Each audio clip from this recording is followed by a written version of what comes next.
Good evening, Monday night, and welcome to Southbound's weekly roundup show. And like I predicted, the Colts have gone 4-0. AD Mitchell is the superstar of the night. Oh, God. I did debate whether to do this show or not, mainly because I don't know whether I'm still angry or I've quite gotten over the fact that we beat ourselves. But anyway, enough of me whinging and whining. I'm sure we can talk about that plenty. Just for heads up, do remember that this is a weekly roundup, so this is a league-wide show. And the deep dive of the Colts versus the Rams will be on Thursday. But tonight, joining me, as always and as usual, is Colt GB on Twitter. You can find him there. And also, you can find him as the new starting wide receiver for the Indianapolis Colts because we've got to give someone a chance, right? Oh, I don't know about that, mate. I appreciate the faith in me, but you've not seen my knees. They're held together with sort of blue tack and connects nowadays. So I think, yeah, mind you, I'm always hopeful of a comeback. I'm always hopeful of a comeback. You have hands, mate. And half a break. Yeah. It was a tough one, wasn't it? Shall we get into it? If we have to, I suppose we probably should. We probably should talk about it. It might be good therapy to kind of air it all out there because the old WhatsApp group was burning hot yesterday, wasn't it? Let's be honest. Yeah, I was running red hot. I can't lie. And I think my frustration, and I couldn't actually get this across. I couldn't get what I wanted across in text. That's why I feel like this is important. My frustration comes from the Rams. The Rams were good. I think that was a good game from both teams. The Rams proved though that the process takes time, and it's not a off season that fixes everything. But the Rams were good, but we played them off the park apart from 3 plays. And it almost felt like the Rams smashed and grabbed it. And I just like, even now, I'm like, how did we lose that? But yeah, your initial headline, mate. Your initial headline. Yeah, I think 2 really good football teams. I think my takeaway from that is that the Colts are a good football team. We've been running hot the first 3 weeks, and I think this was a real test. And I think we stood up. We made some really, really basic mistakes, which is obvious. It's there on tape. You can't go to a team like the Rams and make basic mistakes and expect to come out of it. You know, I put a post up last night. I stand by it. The fact that we made all those mistakes and we lost by 1 score, It's mental. It kind of reinforces that I think we are actually quite a good team. It was just frustrating because it was there for the taking, and it really would have been a real statement, wouldn't it? You know, after these first few weeks, you feel like everybody's still jury's out on us.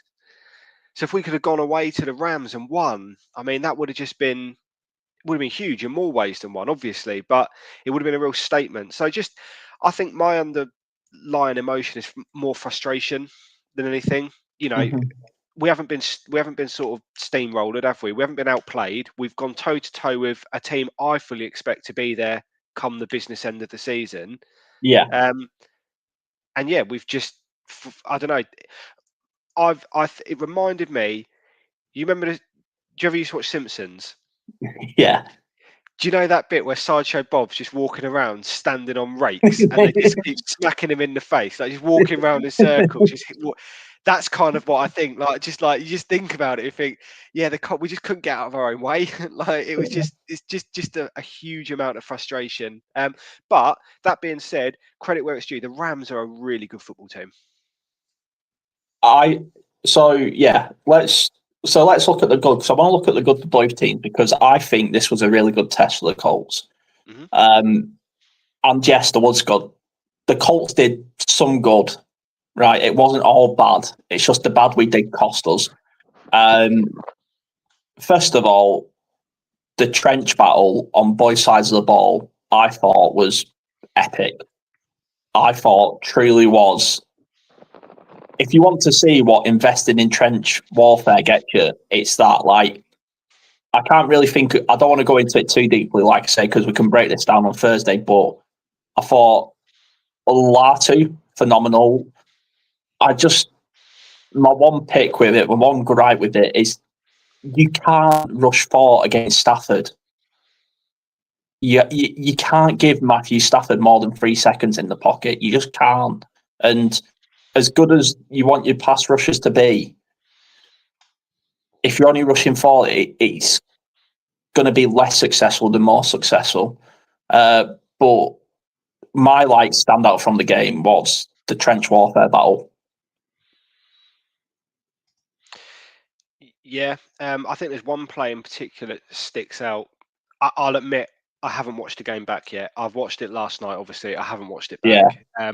But there's a few on that. Jared Verse was a bloody menace all night. And there's that one play that sticks in my mind, and you'll have to forgive me because I can't remember how it ended, but all I remember is him just running over Tanner Porcellini, like literally running straight over him like he wasn't even there. I don't think I think Daniel Jones was able to get the throwaway. I don't think it came to anything, but I thought he was by far and away the best defensive lineman we've come up against this year, and that includes the Broncos in week 2. My highlights, the good. If we focus on the good, I thought Tyler Warren was outstanding yet again. I'm not still quite sure how he got that penalty against him late in the fourth. I'm not really sure what that was, but again, I'm sure we can break that down on Thursday in more detail when Nathan's back with us.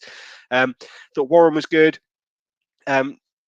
Taylor, they managed to keep him quiet, but he still managed to tear off a couple of good runs, didn't he? And I thought Ward showed why he's cornerback 1 and why he's undoubtedly the best cornerback that we have in the team, because I think he did quite a good job on Devontae Adams. The problem is you keep one of them, they've got bloody Puka Nacua running free, so that's the problem when you play a team as good as that. But I thought he had a decent game. I've got to say, I really didn't get the call of putting Ward on Adams and Howard on Nacua. To me, you've got to flip that. You have to flip that. You want to put Ward and Bynum on the same side as Nacua. It's as simple as that for me. And as you highlighted on your Twitter, I don't. So I'll do a quick we'll leave villains, but a sort of a stock falling for me was Anarumo. I thought this was not a good game for him. When you concede the game leading touchdown with only 10 players on the pitch,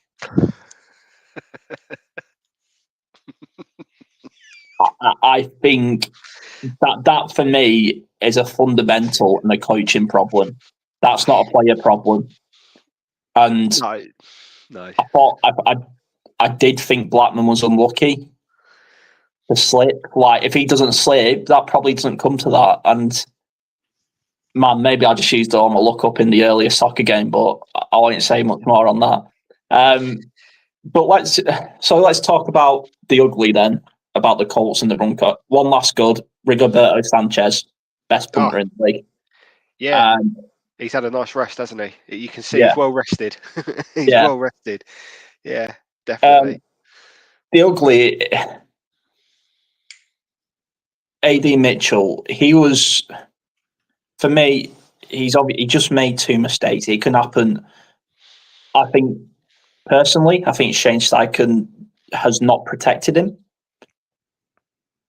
I think if he makes that mistake, you've got to take him out of the game, at least for a quarter, the rest of the quarter. Take him out, take him to a side, let him breathe, talk him down, bring him down.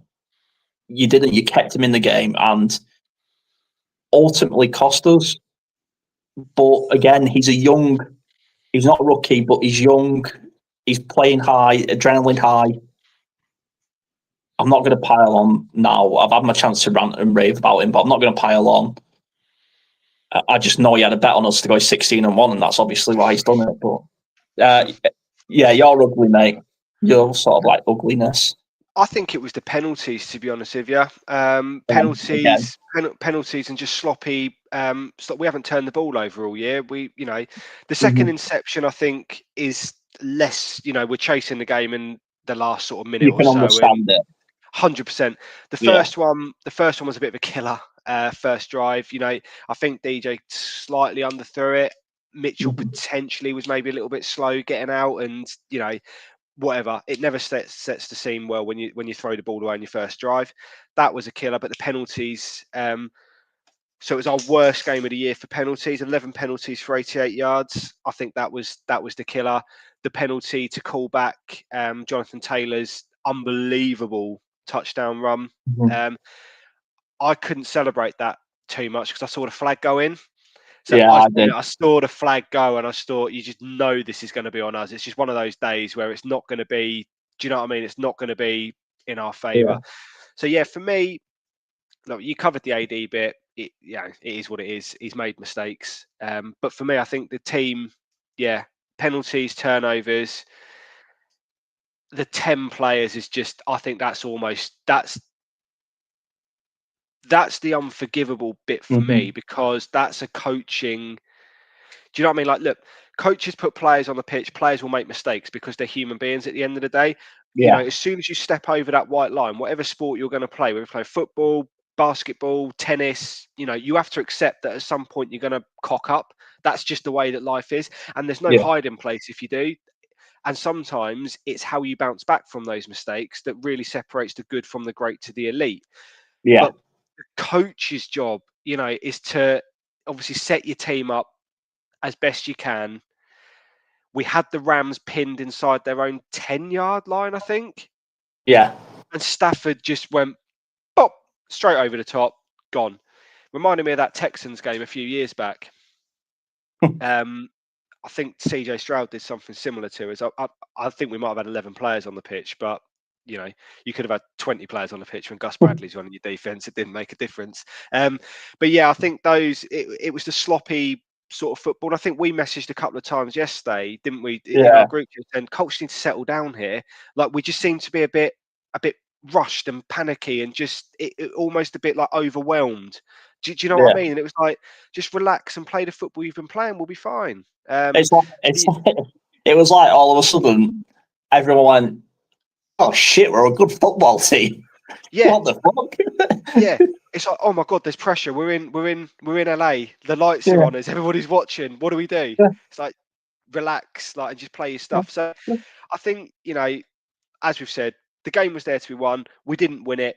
We now have to see how the Colts bounce back against adversity, I suppose, this weekend. That's all we can say on it for now, Yeah. I suppose. Quick silver linings. I mean, if there's a team you want to lose against, it's arguably one of the best NFC teams out there. Mhm. And you've lost to an NFC team, so that doesn't affect your playoff chances at all. Should do. No, and we're 3-1. Like, if we're holding our hands up, Ed, me, you, and Nathan probably had us at 1-2 going into this game, 2-2, 2-1. Yeah, agreed. Yeah. So silver linings. I've had about 24 hours. I'm over it now. Go on. No, I was just going to say, no, I agree. I just think, look, at the end of the day, I think these are two teams that I think, and this is probably the biggest compliment I can play the Colts so far this year, it looked like two playoff teams to me. I know there's a lot of football to be played, but I Yeah, thought we looked good. I really do. and God, I will stop talking about Colts, promise. But I think if we have pace, if we have Penny, I don't think we lose that game. And I get that. I get that so glib and so hindsight, but that's not how it works. But I just don't think we lose that game with them too. I think you're right. We missed Gonzalez as well Mhm. on the offensive line. It's the first change we've had to make sort of to the offensive line, and I think that told a little bit, to be honest with Yeah. you. But yeah. And I do think, and this is not an excuse by any means. I thought the referees were crap, and I don't mean crap on us. I just thought it was a crap call game from the ref in general. Like, I had no idea what the lines were, what how they were feeling. It just seemed like they were just going on vibes. I thought they were cowards to give the Rams a 1st and 10 when it was about a yard short. But I forgot like Stark I say, we give them a chance to call them, so that's on us. But I thought the standard of the refereeing was just below par. And not just because it affected us. I thought that we got some bailouts too, if I'm being completely honest. But anyway, enough of the Colts. The deep dive, the breakdown will be on Thursday, like we say, when Nathan's recovered from his hangover and his back. He was in. Was it in Dublin? It was, wasn't it? Yeah, it was in Dublin. Yeah. Yeah.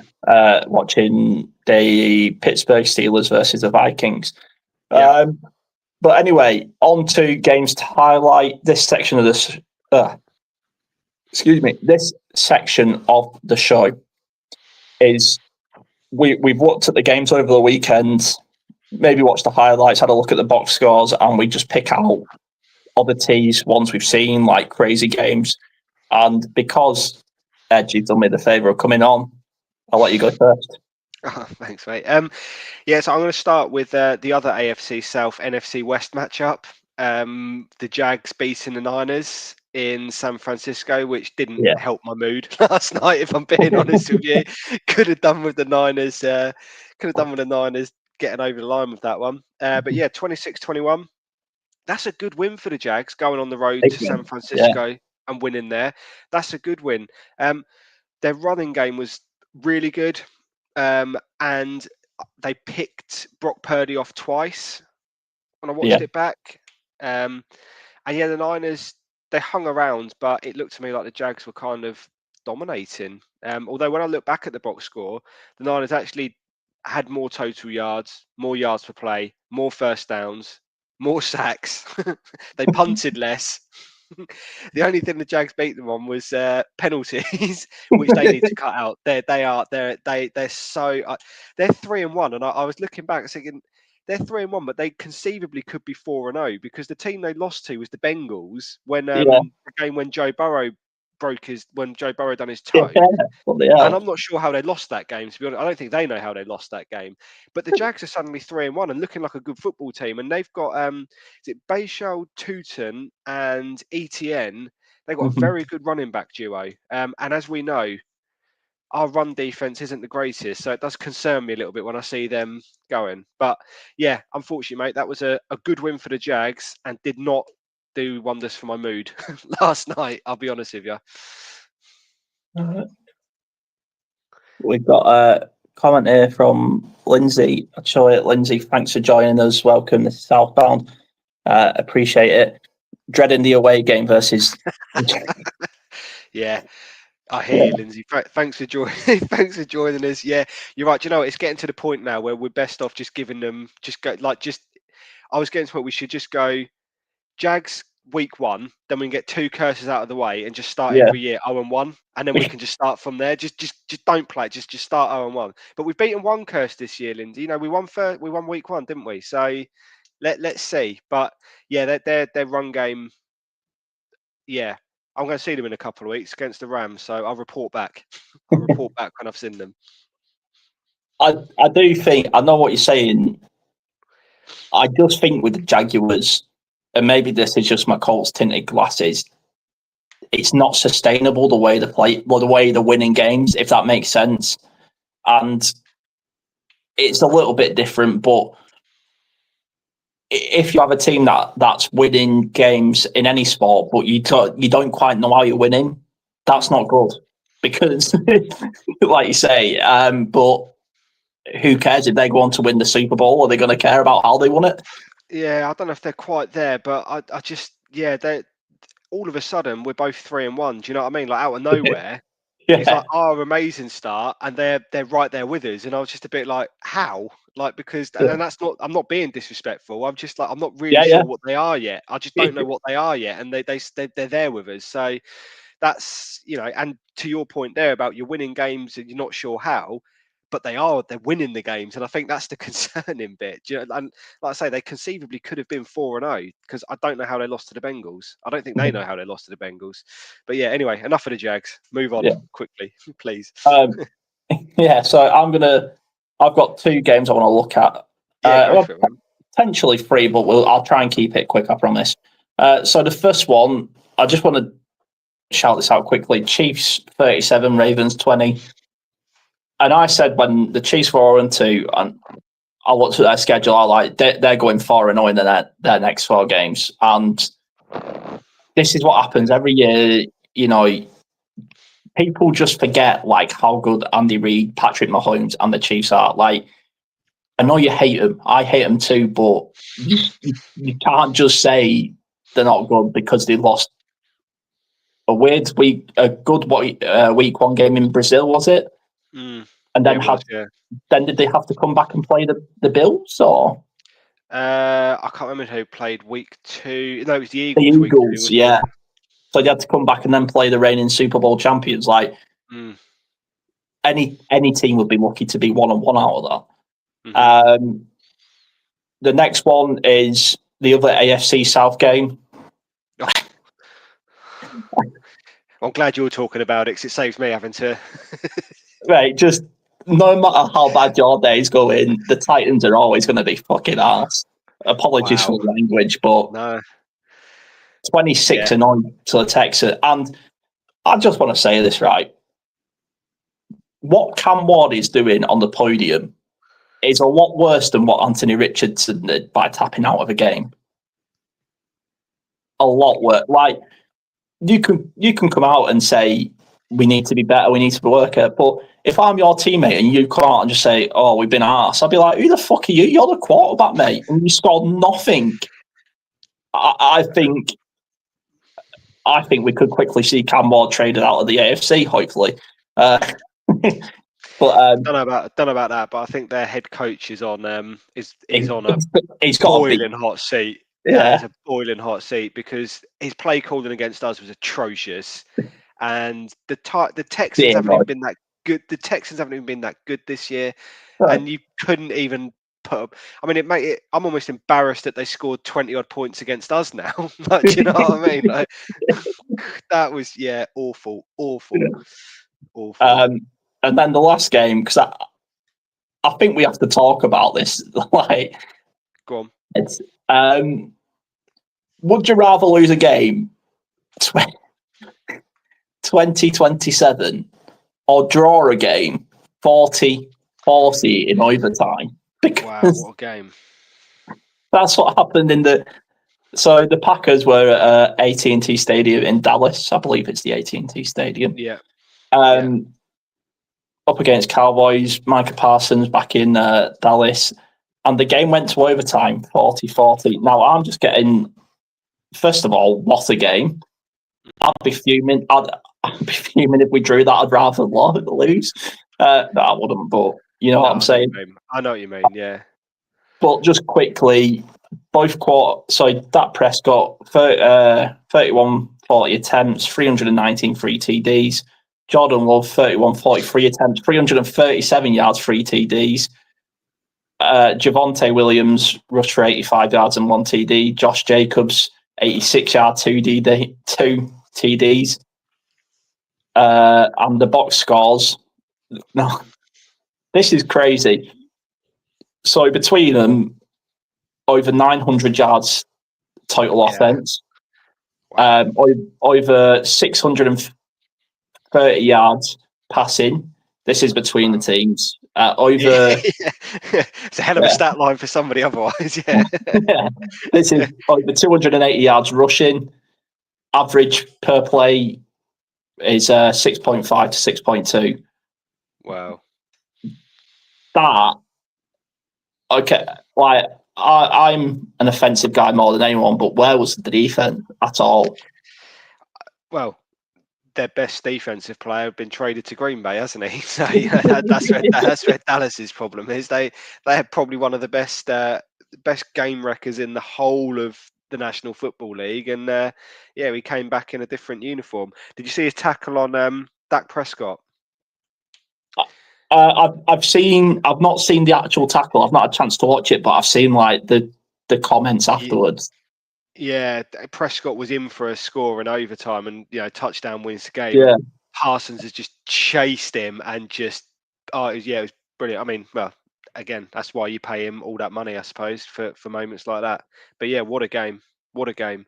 Just one more I just wanted to mention, if that's all right, Yeah, mate. The Eagles. I think you got to shout out the Eagles. They're now 4-0. You know, the Super Bowl yeah. champions. They show no sign of slowing down from last year.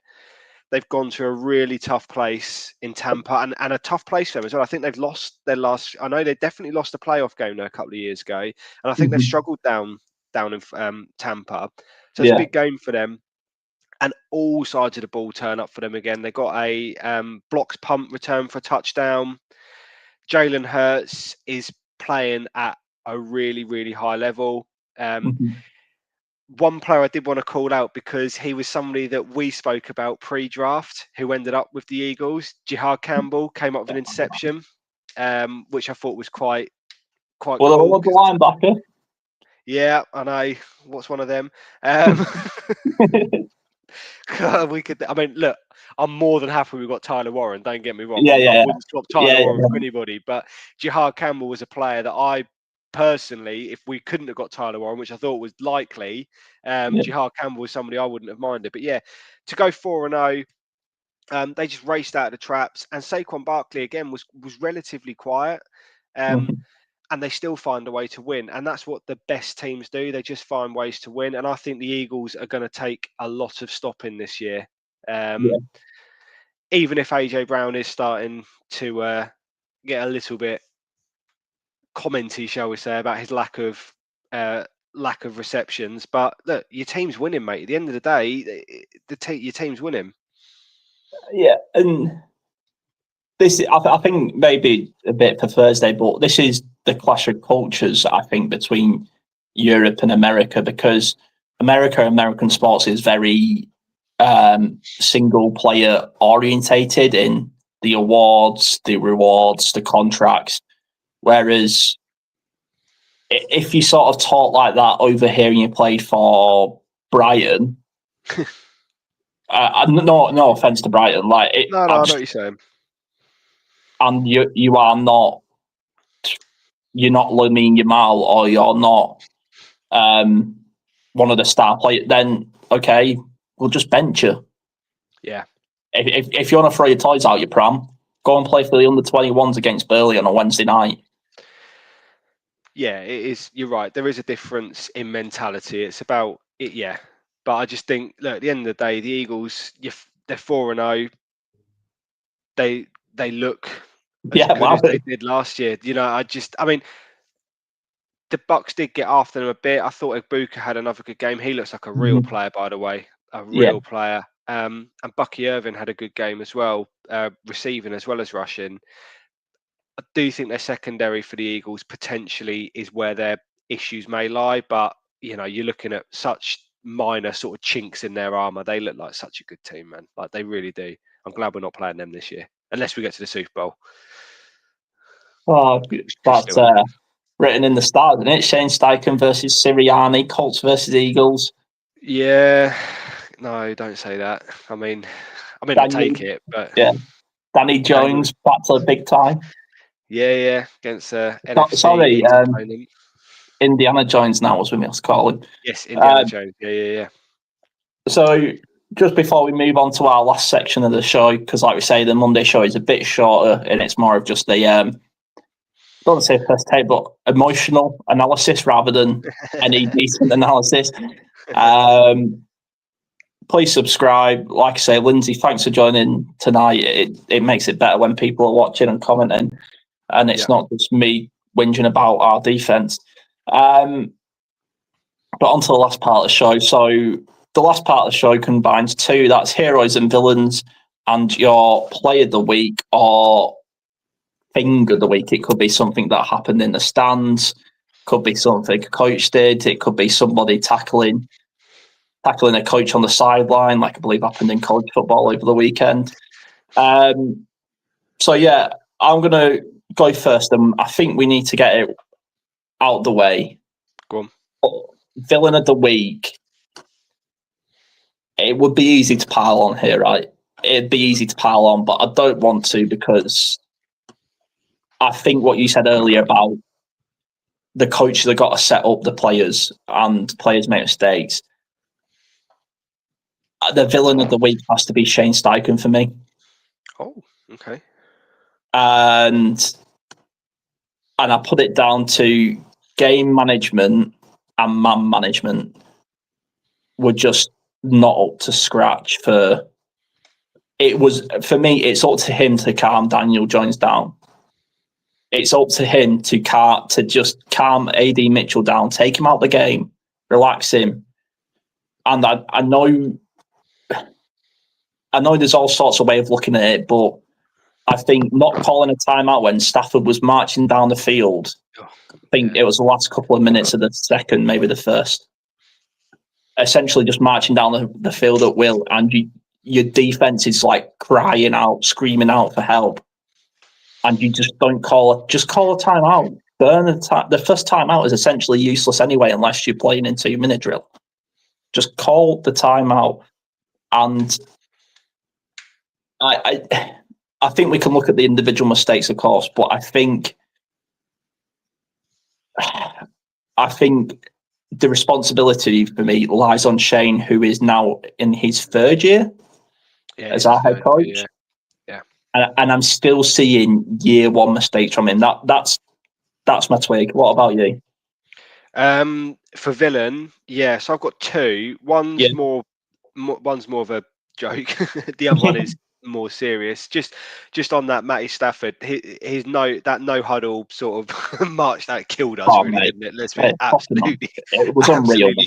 He absolutely killed us. But we'll talk about that on Thursday. So my villains, first one is my Game Pass. For earlier when I was trying to catch up on some highlights, and every time one finishes, it automatically tries to load another one, doesn't it? Yeah. Every time it was trying to load the Colts and the Rams. I was like, I don't want to watch this game again. Get away. I just had to keep coming out of it. It was pissing me off. I was like, I don't want to watch this game. It was like every time I watched some highlights, the next Colts at Rams. Like, no, delete, no, come out. So that just annoyed me. My true villains, or my real villains, I don't know if you've seen it. So back to the Jags and the Niners game. Did you see at the end of the game the coming together between Liam Cohen and Robert Saleh? I only saw the helicopter cam clip. I didn't see the spider cam, or what they call it. Yeah, so I just saw it sort of flash up online earlier. It was Liam Cohen having a pop back at Robert Saleh because Robert Saleh was making some comments about Liam Cohen sign stealing or something like this. So after the game, Liam Cohen's approached him about it, and Robert Saleh has completely lost his mind. Like it is proper 1990s EastEnders style outside the Queen Vic. You know, people having to leave it, Dave, it ain't worth it. Like they are properly and I was just thinking to myself, grow up, the pair of you. Yeah. Like, honestly, you're standing there slagging each other off. Neither of you are going to do anything because there's hundreds of people between you and all the cameras of the world on you, and you stood there just going, grow up. Don't need it. Not a good look for the NFL. So they are my villains of the week because it irritated me. Yeah. Just before we do heroes, Lindsay's commented, and I think this is right. Lindsay, if you have a chance to watch the show on Thursday, like I say, we'll be deep diving the Colts more so we can actually dig into it. Steichen said in his presser, it starts with him, and has been saying that since he started coaching the Colts. Yeah, and that's like I say, I'll expand further on Thursday, but yeah, that's essentially it. Like, it's all well and good saying I'm the problem, but then you need to do something about that. You can't keep saying it. It's like, God, you'll know the state of politics over it, but you can't keep saying it was the people before us that caused the problem and still not do anything about it. You need to do something about it. But anyway, my hero, and I hate to do this because he's a Rams player, but Puka Nacua. Puka Nacua, man, we couldn't defend him. We couldn't defend him last year either. I remember that quite fairly. But was he?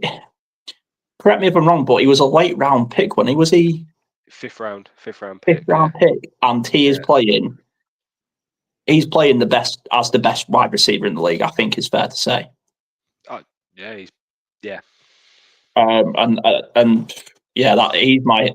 my hero of the week. Obviously, I don't like saying that, but I think we've got to, especially on the Monday night, we've got to try and be balanced a bit. We're not like Gary Neville in Sky Sports. But... yeah, do you know what? When I was doing this earlier, I did think Puka Nakul was one of the first names came into my head. I thought, no, I'm going to steer clear of it because I just don't want to go there. But I think it's a great shout. You're not wrong. And also, Lindsay, great comment as well. I agree with you there about the about Shane Steichen. Like you and Harrison have both said, come on, actions speak louder than words. But anyway, my heroes. I've got 2 heroes, and then obviously we've got our event of the weekend or whatever after. My 2 heroes. One, this is kind of a play, but I just love the guy anyway. Although I've got a feeling he's going to kill us on Sunday. Max Crosby. I don't know if you've seen his interception against the Bears. He's kind of rushed, stopped, flicked it, caught it, run off with it, and then as he's got to the sideline, he's kind of just thrown it away. So it was just a brilliant play, and I think Max Crosby is one of the best players in all of football. And I think we need to triple team him on Sunday to keep him quiet. My other heroes, shout out to the New York Giants. I know it's a bit of a desperate roll of the dice. It was a desperate roll of the dice. But Jackson Dart did come up big for them. They're the first 0-3 team to beat a 3-0 team since like 2009 or 2008, I think I saw. And Jackson Dart was good, and Cam Scatterbo was good as well. So 2 rookies, really. Brian Doble is living off the back of 2 of his rookies. But yeah, I think hero of the week for me, Jackson Dart coming in at quarterback and winning his first game and scoring a touchdown. Great performance. And also helping us out in our playoffs race. Yes. Didn't even. Yeah, I'd love to say I thought of that, but I hadn't. But yeah, good point. So my event of the week, I'm going to go first because it was a play, and I think this is the most hilarious play of all time. It was the fake tush push from the Eagles. Yes. Just like absolutely everyone just do you know when you just see something happen and you're like, how did that work? Yeah.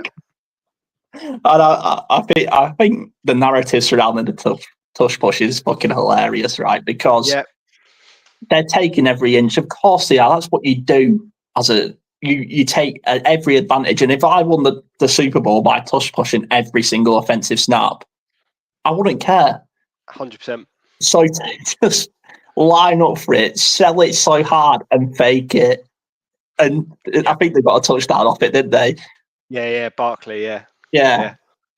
It's just phenomenal. It's just absolutely phenomenal work. And sometimes you've got to tip your hat off to the offensive coordinator to say, fair play.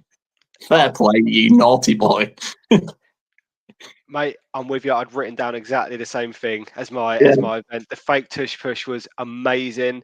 I don't need to say any more. I agree with everything you just said. I thought it was brilliant, and it's what's the word they say? Shithousery? Is that the term? I think it's the ultimate bit of shithousery from the Eagles, just lining everybody up, running it, and just flicking it to Barkley.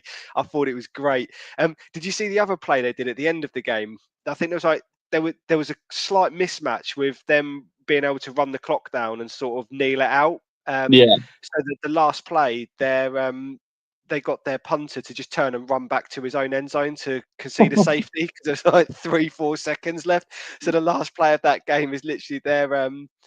I don't think it's their punter. She might be their backup quarterback. I can't remember who it was. But anyway, he just takes the ball, turns and legs it back to his own end zone, being chased by one of the Bucs defenders. I thought that was good as well. But sorry, I love that the fake tush push. My other event of the weekend, our friend and colleague who's not here tonight was there. I'm going to go with the first international game in Ireland to be played in Dublin. Historic event.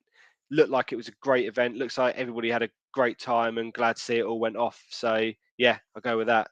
Running for his life, It was honestly go check it out if you can. It was hilarious.